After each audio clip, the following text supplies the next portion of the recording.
At this time, let the record reflect that all 12 jurors have returned to the courtroom. Everyone may be seated. You okay? You've got one? Yeah. We got some hand on you, better. They took care of you? Good. All right, Mr. Sherman, counsel waived the call. Yes, sir. Apologize about interrupting you. Proceed when you're ready. Thank you very much, Your Honor. Just got a couple of comments. Ladies and gentlemen, as I was talking about, one of the things you all are allowed to consider when you fix the penalty range is, quite frankly, your comfort level and the level of certainty that you were able to discern from the evidence in this case. The legislature sets out penalty ranges. For instance, they don't say, for this offense, it's a 10-year sentence. For this offense, it's a 30-year sentence. They give ranges of penalties. And the reason that they give ranges is because the jury who sits and listens to the evidence is in the best position, after hearing everything, to determine what the appropriate penalty is.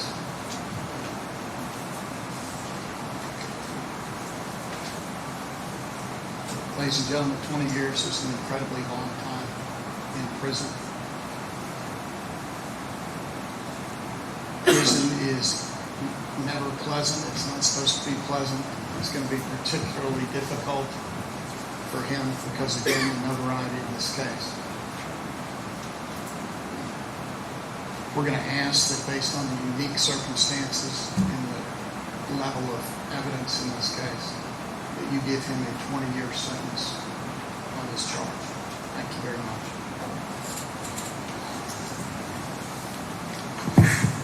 Mr. Gavin?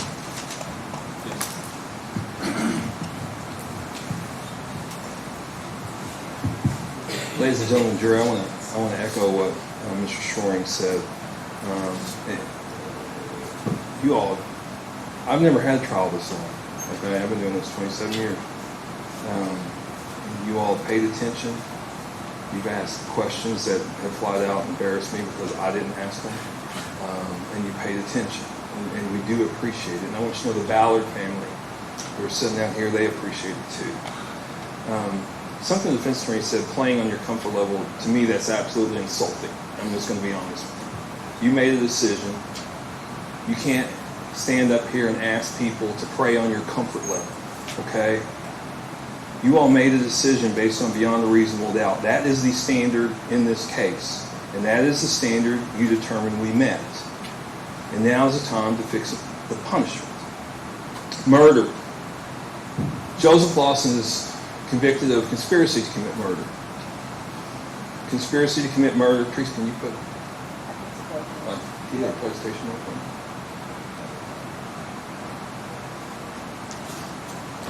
Conspiracy to commit murder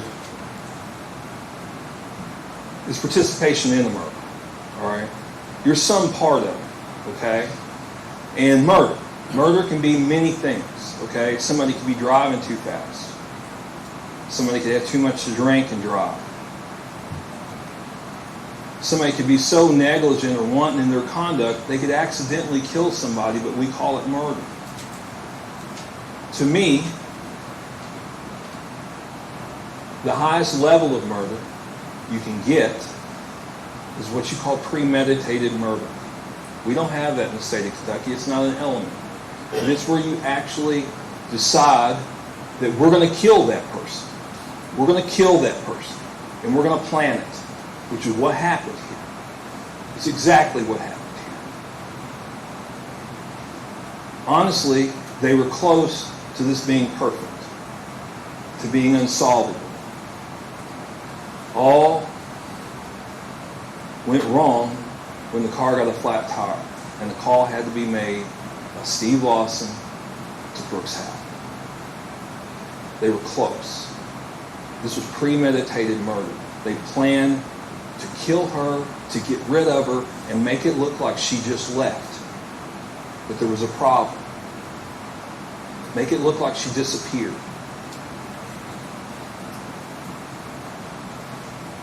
We believe that the plan began back in May, after Mama Houck, Rosemary, sitting right there, had asked Daniel Singleton to kill her, or asked if he knew of somebody that would get rid of her. I'm sorry. And that's when Steve Lawson showed up. Steve Lawson never reappeared after July 8th after that phone call. They got rid of her. And what's insulting is if he had a problem with her, he could have just left her. But he didn't want to do that because he didn't want to lose Eli. So they got rid of her.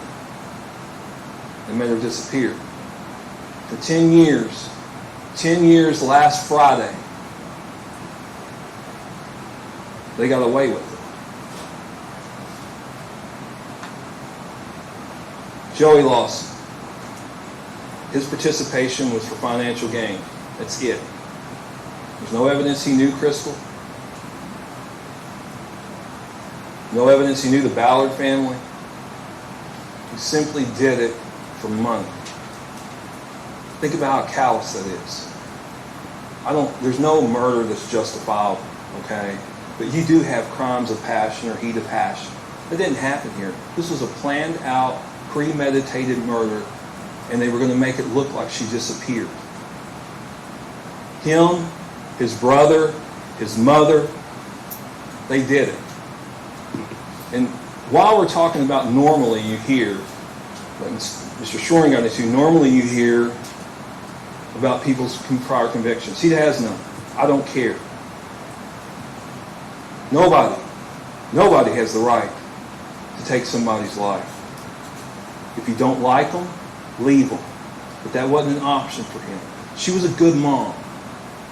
She was a good mom. Look at that. It's her kid asking him, "Are you with mom?" No response. Nothing. Nothing. Led those kids to believe and told those kids that story that mom left them. That she left them.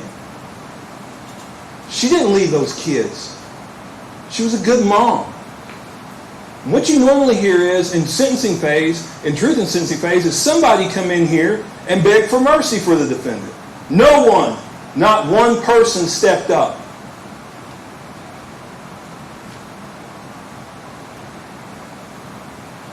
Think about what Joey said, what Crystal meant to Joey. We'll shave her head and pull her teeth. Houck can take care of the rest. I'll bury the fucking car and nobody will find it. He meant nothing. Participate in a plan to take another human being's life for money. Nothing. Greed. That's it. The defendant's family come in here and testify that they've been put upon. Put upon. The people treated them mean. Well, think about the Ballard family. They have to look at him every day. Look at him driving down the road knowing that he's killed their daughter. Those little kids sitting out there, they're not kids anymore, they're all adults. Those kids grew up without a mom. They've been sentenced to life in prison. He took the most precious thing in the world away from them.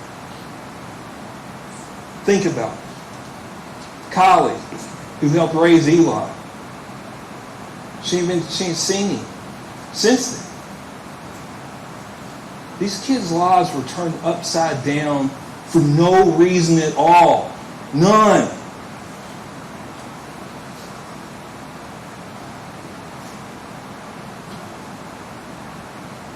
He paid Steve and Joey Lawson $50,000 so he could get away with this. Think about that.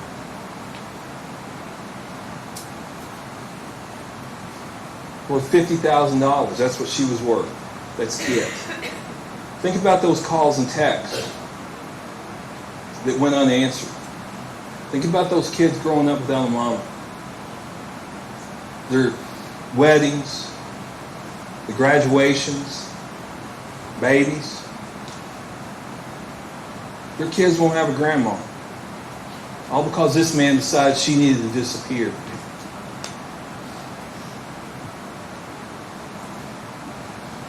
And misled the police for 10 years. You heard him. You remember this when you go back there and set the sentence, okay? Remember when he's acting excited with Jon Snow on July 8th about the tip, when Jon tells him it's credible, and the next day he's telling his mama they're all jacked up on that bad tip. That hits home. She meant nothing to him. Those kids meant nothing to him. Nothing. And I'm asking you on Brooks Houck to impose a life sentence. He'll be eligible in 20 years. He doesn't need to be out unsupervised if he gets out in 20 years. He sentenced those kids to life without their mother. They were lucky enough to have a grandmother to raise them. They mean nothing to him. And Joey Lawson, he doesn't even know her. It's going to help him get away with it. Serving 17 years for taking part of somebody's life, taking somebody's life, is not a lot to ask. I don't care if you're in a wheelchair or not. You're not sentencing Joey Lawson and he looks today. You're sentencing Joey Lawson back on July 3rd of 2015, who you heard. Mean. Not a good person. And I'm just asking you to render some justice. Justice for that Ballard family. They've been waiting a long time. Thank you. I can have the bailiffs come forward.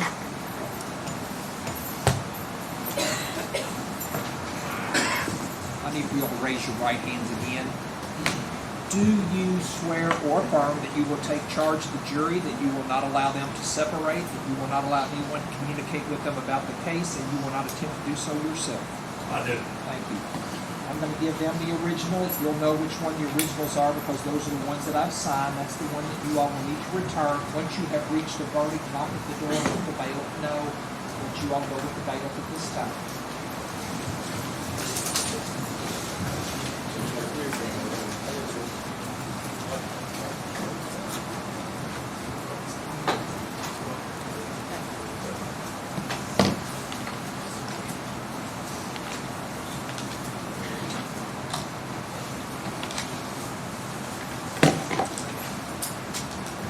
Court's in recess pending the return of the jury.